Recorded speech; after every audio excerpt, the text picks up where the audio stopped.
A very good morning, friends. Welcome to my YouTube channel once again. You are listening to Avinash Srivastava from Om Vartika classes. Today I am going to tell about one word substitution part second. यदि आप मेरे channel पर पहली बार आए हैं तो please channel को subscribe करें, लाइक करें तथा शेयर करें. Let's get started. 36 नंबर है फिट टू बी चूजन. ये 35 पार्ट फर्स्ट में बताया जा चुका है और ये पार्ट सेकंड है. फिट टू बी चूजन यानी चुने जाने योग्य. एलिजिबल होता है योग्य होना, eligible. 37 a person who leaves his own country and goes to live in another. एक व्यक्ति लिव्स मीन्स होता है छोड़ना, जो अपने देश को छोड़ता है. And goes to live in another और दूसरे देश में रहने के लिए वो जाता है, तो उसे कहते हैं एमिग्रेंट, प्रवासी, एमिग्रेंट. ओके. एक व्यक्ति जब अपने देश को वो छोड़ करके और दूसरे देश में रहने के लिए जाता है तो उसे हम एमिग्रेंट बोलते हैं, प्रवासी. 38 स्पोकन विदाउट प्रीवियस प्रिपरेशन यानी प्रीवियस यानी पूर्व, प्रिपरेशन यानी तैयारी. तो बिना पूर्व तैयारी के कुछ बोलना तो एक्सटेम्पोर होता है, बिना तैयारी के. स्पोकन विदाउट प्रीवियस प्रिपरेशन, बिना पूर्व तैयारी के बोलना तो ये एक्सटेम्पोर. ओके, एक्सटेम्पोर बिना तैयारी के. ये इम्पोर्टेंट है और फिट टू बी चूजन 2009 में पूछा गया है, तो इसे देखें. Next 39 words inscribed on Graves. Inscribed मतलब होता है खुदा हुआ, जैसे ग्रेव है यानी कब्र. कब्र पर जो अंकित शब्द रहते हैं, कुछ लिख दिया जाता है इस पर, ठीक है, तो एपिटाफ उसको बोलते हैं. कब्र पर जो अंकित शब्द रहता है उसे हम एपिटाफ बोलते हैं. Okay. Words inscribed on Graves, Graves यानी कब्र और इंस्क्राइब मतलब खुदाई करके लिखना, उस पर खुदा हुआ होना. तो words inscribed on graves, epitaph, कब्र पर अंकित शब्द. नेक्स्ट है one who lives in fate यानी जो भाग्य पर one who believes in fate, जो भाग्य पर विश्वास करता हो तो होता है फेटलिस्ट यानी भाग्यवादी. फेटलिस्ट यानी भाग्यवादी. ये 2019 और वर्ड्स इंस्क्राइब्ड ऑन ग्रेव्स 2014 में पूछा गया है. One who lives in fate 2013 में. 41 है दैट में काज डेथ यानी जो मौत का कारण होता है, तो फेटल यानी घातक. ओके. दैट में काज डेथ, फेटल यानी घातक. 42 है a man residing in a country of which he is not a citizen. एक व्यक्ति जो अपने देश में, जो एक देश में रहता है लेकिन which he is not a citizen, लेकिन वह वहाँ का नागरिक नहीं है, तो उसे हम फॉरेनर कहते हैं, विदेशी. 43 है a medicine that kills germs. Medicine दवा जो कीटाणुओं को मारती है, जर्म्स यानी कीटाणु, तो जर्मिसाइड, कीटनाशक, जर्मिसाइड, कीटनाशक. 44 अ person who Yeats too much. एक व्यक्ति जो बहुत अधिक भोजन करता है उसको ग्लटन बोलते हैं, पेटू या अधिक खाने वाला, glutton, GLUTTON, glutton. 45 for which no salary is paid यानी कोई भी व्यक्ति जो काम करता हो और जिसके लिए उसे कोई वेतन न दिया जाता हो, नो सैलरी इज़ पेड, कोई वेतन वो न पाता हो, तो अवैतनिक, ऑनरेरी. क्या बोलेंगे? ऑनरेरी, अवैतनिक, honorary, for which no salary is paid, honorary. Killing of a human being especially by another, by another यानी दूसरों के द्वारा जब व्यक्ति की हत्या की जाती है ह्यूमन बीइंग की, तो होमिसाइड, नर हत्या, homicide. Next, that can not B red, जिसे पढ़ा न जा सके तो एलिजिबल होता है अपठनीय, ILLEGIBLE, एलिजिबल यानी अपठनीय। ये मोस्ट इम्पॉर्टेंट है, कई साल पूछा गया है, तो इसे देखें। 48, a person who comes to one country from another in order to settle there, एक व्यक्ति जो एक देश से आता है from another country, from another in order to settle there, यानी वहाँ पे रहने के लिए, किसी दूसरे देश से किसी दूसरे देश में जब कोई व्यक्ति वहाँ रहने के लिए जाता है, टू सेटल देयर यानी वहाँ पे रहने के लिए, सेटल होने के लिए, तो उससे हम कहते हैं इमिग्रांट, आवासी, IMMIGRANT। A person who comes to one country, एक व्यक्ति जो एक देश में आता है, फ्रॉम अनदर, दूसरे देश से, इन ऑर्डर टू यानी के लिए होता है, सेटल देयर, वहाँ रहने के लिए। जब कोई आता है तो उसे इमिग्रेंट, आवासी कहते हैं। 49, that can not be heard, जिसे सुना न जा सके तो इनऑडिबल, जिसे सुना न जा सके, inaudible.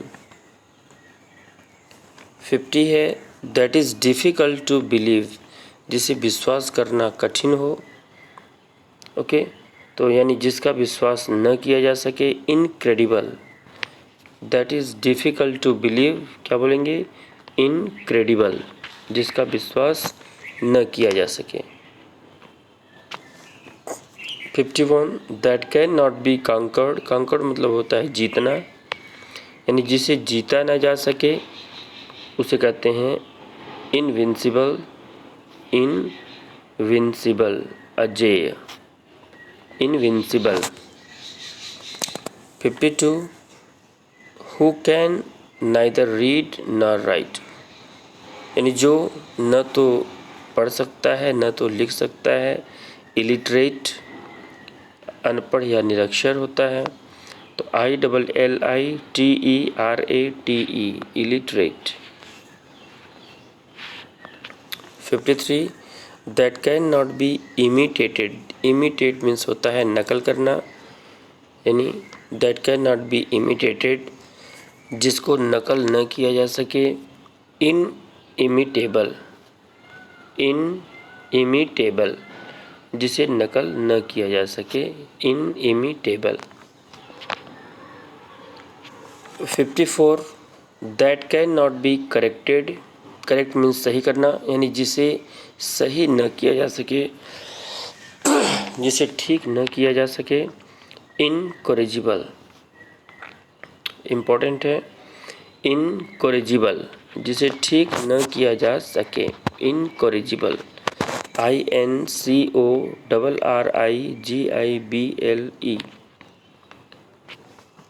Next,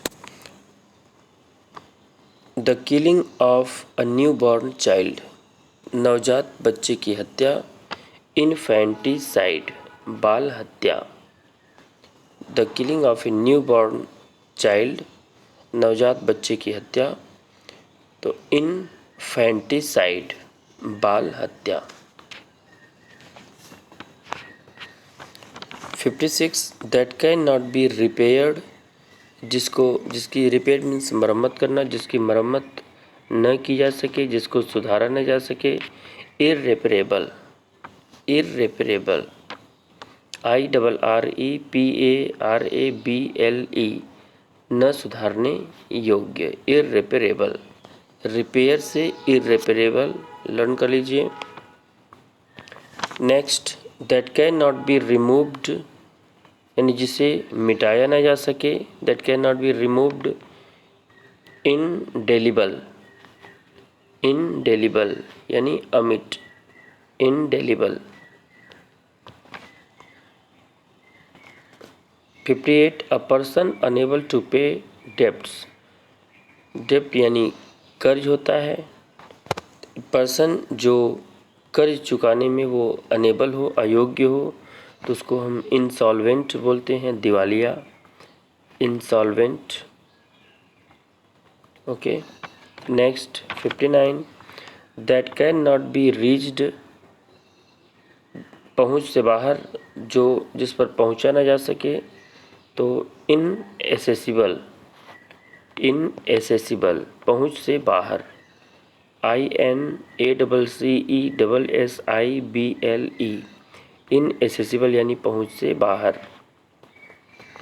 number 60 that is contrary to law, जो कानून के कॉन्ट्रेरी मतलब होता है विपरीत, जो कानून के विपरीत हो तो इल्लीगल होता है, अवैधानिक, ILLEGAL, इल्लीगल यानी अवैधानिक। 61 capable of catching fire easily, capable मतलब होता है योग्य होना, कैचिंग पकड़ना, फायर ईजली यानी आसानी से जो आग को पकड़ ले, तो इनफ्लैमेबल, इनफ्लैमेबल शीघ्र आग पकड़ने वाला, capable of catching fire easily शीघ्र आग पकड़ने वाला, इनफ्लैमेबल, INFLAMMABLE, शीघ्र आग पकड़ने वाला, इनफ्लैमेबल। ओके। 62 हु लैक्स नॉलेज, जिसको ज्ञान की कमी हो, तो इग्नोरेंट बोलते हैं, अज्ञानी, इग्नोरेंट, अज्ञानी। Okay friends, next one who knows many languages, जो कई भाषा को जानता हो, लिंग्विस्ट, कई भाषाओं का जानकार, linguist, LINGUIST, linguist. 64 a room or building used for scientific experiments, जो वैज्ञानिक एक्सपेरिमेंट के लिए रूम या बिल्डिंग होता है उसे लेबोरेटरी कहते हैं, प्रयोगशाला, laboratory. A room or building used for scientific experiments, तो लेबोरेटरी, प्रयोगशाला। 65 हैंड रिटन मैटर, यानी हाथ से लिखा हुआ मैटर जो होता है वो मैन्यूस्क्रिप्ट बोलते हैं इसको, पांडुलिपि या हस्तलिपि, manuscript. Next person who is caused to suffer for a great cause, great cause यानी महान कारण के लिए जो सफ़र करता है एक व्यक्ति, उसको क्या बोलते हैं, मार्टर यानी शहीद, मार्टर, MARTYR, यानी किसी महान कार्य के लिए जो शहीद हो जाता है, ओके, शहीद बोलते हैं, मार्टर। वर्किंग फॉर मनी, पैसे के लिए काम करना, वर्किंग फॉर मनी, मर्सेनरी, भाड़े का या किराए का, mercenary, MARCENARY। 68 an established principle of practical wisdom, यानी व्यवहारिक ज्ञान का एक स्थापित सिद्धांत, प्रैक्टिकल विजडम, प्रैक्टिकल यानी व्यवहारिक, विजडम यानी ज्ञान, ओके, इस्टेब्लिश्ड यानी स्थापित, प्रिंसिपल यानी सिद्धांत, यानी जो कोई व्यवहारिक ज्ञान के लिए जो सूक्त लिखा जाता है, सूक्ति, मैक्सिम होता है, maxim. An established principle of practical wisdom, जो सूक्ति होता है, maxim. 69 a place where dead bodies are kept before postmortem, यानी पोस्टमार्टम के पहले जहाँ पर डेड बॉडी को रखा जाता है उसे हम मॉर्चुरी बोलते हैं, मुर्दाघर। A place where dead bodies are kept before postmortem, important है, यानी प्लेस स्थान वेयर इन जहाँ पर डेड बॉडी आर केप्ट रखे जाते हैं बिफोर पोस्टमार्टम, उसको मार्चुरी मुर्दा घर। 70 a person who hates mankind, जो मानव जाति से घृणा करे उसको मिस एंथ्रोपिस्ट, मानव से घृणा करने वाला कौन होता है? मिस एंथ्रोपिस्ट, MISANTHROPIST, मिस एंथ्रोपिस्ट, मानव से घृणा करने वाला। 71 widely known for bad works, जो अपने बुरे कार्य के लिए वाइडली यानी विस्तार रूप से वो जाना जाता हो। कुख्यात व्यक्ति जो होता है नोटोरियस, गलत काम के लिए जो जाना जाता है उसको हम नोटोरियस कहते हैं, कुख्यात, notorious. Okay. 72 giving of special favour by a person in a high position to his relatives, यानी स्पेशल फेवर जो एक बहुत पक्ष लेता है, बाय ए पर्सन एक व्यक्ति के द्वारा जब पक्ष लिया जाता है, in a high position to his relatives, अपने सगे संबंधियों का जब पक्ष लिया जाता है तो उसको हम भाई भतीजावाद, नेपोटिज्म कहते हैं। नेपोटिज्म, भाई भतीजावाद, जो अपने रिलेटिव का पक्ष लिया जाता है तो उसे हम नेपोटिज्म कहते हैं। 73 a person who eats meat, व्यक्ति जो मीट खाता हो तो उसको नॉन वेजिटेरियन या कार्निवोरस भी कहते हैं। कार्निवोरस।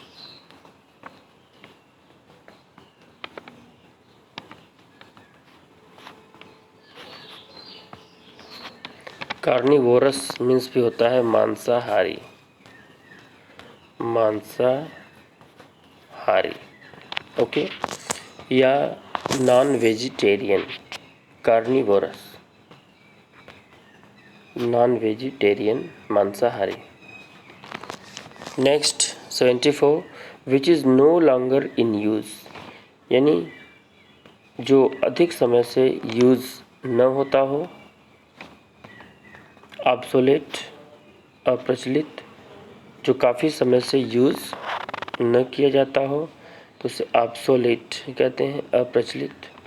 देखिए सब पूछे गए हैं प्रश्न। 75 that is not wide, wide यानी चौड़ा, जो चौड़ा न हो यानी नैरो, सकरा हो, तंग, जैसे नैरो लेन बहुत पतली गली, ठीक है। नैरो मीन्स होता है तंग या Sakra. That is not wide, wide means होता है चौड़ा, जो चौड़ा न हो यानी सकरा हो तो उसे हम नैरो कहते हैं। 76 अ person who looks at the bright side of things, जो वस्तुओं को आशा की दृष्टि से देखता हो उसे ऑप्टिमिस्ट कहते हैं। अगर यहाँ पे डार्क साइड दे दिया गया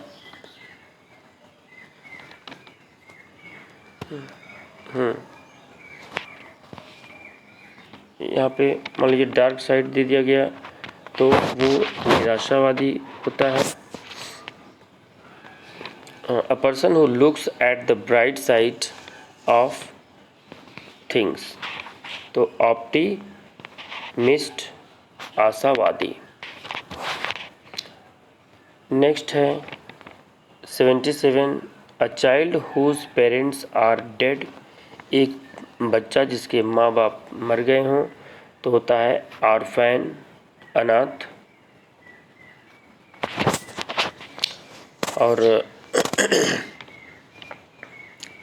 हाँ यहाँ पे मान लीजिए ब्राइट साइड दिया, अगर डार्क साइड दिया गया था यानी निराशावादी, तो पेसिमिस्ट होता है इसका, पेसिमिस्ट यानी निराशावादी। ऑप्टिमिस्ट यानी आशावादी और पेसिमिस्ट होता है निराशावादी। अगर डार्क साइड दिया रहेगा, ठीक है, डार्क साइड, तो हो जाएगा पेसिमिस्ट, और ब्राइट साइड दिया हुआ है तो ऑप्टिमिस्ट, आशावादी। Okay. A child whose parents are dead, एक बच्चा जिसके माँ बाप मर गए हों तो उसे ऑर्फैन कहते हैं, अनाथ। नेक्स्ट 78, ऑल पावरफुल, शक्तिशाली, सर्वशक्तिमान, ओमनी पोटेंट, सर्वशक्तिमान, ओमनी पोटेंट। पावरफुल से याद रखिए पोटेंट, ओमनी पोटेंट, ये जो ईयर में से पूछे गए हैं इसे आप विशेष ध्यान दें। तो ऑल पावरफुल, ओमनी पोटेंट, सर्वशक्तिमान। अ गार्डन ऑफ फ्रूट्स, फलों का बगीचा, गार्डन ऑफ फ्रूट्स, फलों का बगीचा। आर्चर्ड होता है फलों का बगीचा, आर्चर्ड, ORCHARD, आर्चर्ड यानी फलों का बगीचा। 80 है, holding conventional beliefs in matter of religion. Conventional means होता है पारंपरिक, यानी पारंपरिक विश्वास को पकड़े रहना, इन मैटर ऑफ रिलीजन, किसी धर्म के प्रति पारंपरिक जो विश्वास होते हैं उसको ग्रहण किए रहना, तो होता है ऑर्थोडॉक्स, रूढ़िवादी, जो पुरानी परंपराएं हैं उसको पकड़े रहना, तो वो ऑर्थोडॉक्स होता है, रूढ़िवादी। ओके, तो सेकेंड पार्ट में बस इतना ही, तो फिर मिलते हैं नेक्स्ट पार्ट में। Thanks for watching this video.